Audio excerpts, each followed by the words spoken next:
Hey everyone, welcome back to the channel. Today, we're tackling a common issue you might see on your car's diagnostic scanner, the dreaded P0108 code. This code points to a problem with the map sensor specifically. It's reading higher than it should. This can cause rough idling, stalling, or even poor fuel economy.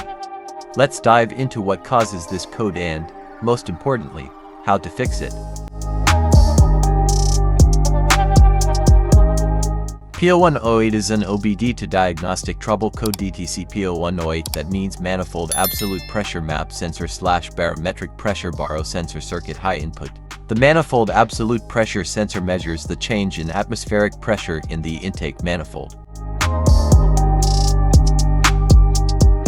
Defective map, baro sensor, electrical fault open, short, or high resistance in the circuit. Vacuum leaks, defect in the exhaust gas recirculation (EGR) system. PCM issues, such as software in need of an update.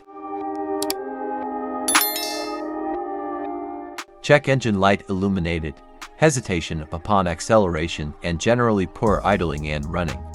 Backfire due to the map sensor and throttle position sensor not operating. Together, increased fuel consumption.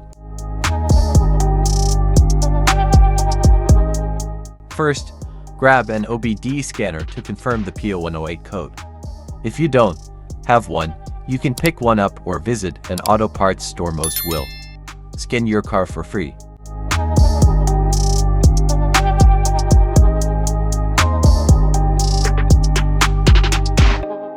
The map sensor is typically located on the intake manifold, either next to or on the throttle body itself. First, carefully remove the map sensor from the engine. Inspect the map sensor for any damages.